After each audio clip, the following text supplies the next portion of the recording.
13 იანვარი იყო პირველად რომ წავედი.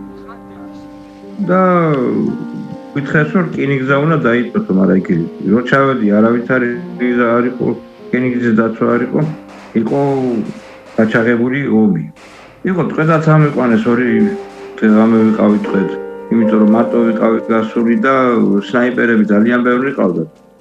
და მათი დაფიქსირება მინდოდა. იმიტომ რომ ძალიან ბევრი მიწები დაგვიხოცეს მაგრამ. ეს პატარა ოთახში დამული ვიყავი 2 სუტკა. და 2 სუტკა მეთამაშეს რუსული რულეტკა. ჯუბზე მადებდნენ იარაღს, გამოკრავდნენ, მაგრამ ჩემდა საბედნიეროდ არ გავარდა არც ერთხელ. და ღმერთის წყალობით გადავრჩი და გამოვედი როგორც იტყვიან რა.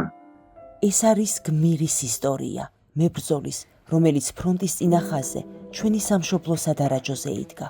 ის გადარჩა და ვერასდროს იფიქრებდა, რომ ცხოვრებაში კიდევ ერთი ძალიან სახიფათო ომის გამოვლა მოუწევდა.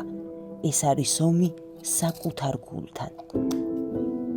ნელა უფრო და უფრო იკრებს გულის მუშაობის პროცენტი და ვატყობ, რომ ყოველდღიურად მიძნელდება სუნთქვა. ორნაბიჯს რო გადავდგავ, ყელში მებჭინება და ჰაერი მეკეთება. უჰაერობა მაქვს, უკმარისობა მაქვს გულის. გია ბერიძე 57 წლის ვეტერანია. მას გულში წყალი უდგება. გული სამისარქველი ვეღარ ფუნქციონირებს.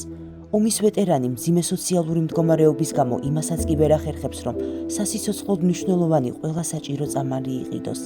წამლების ყიდვას ხანდახან ვახერხებ, იმიტომ პენსია მერიცხება და სოციალურად.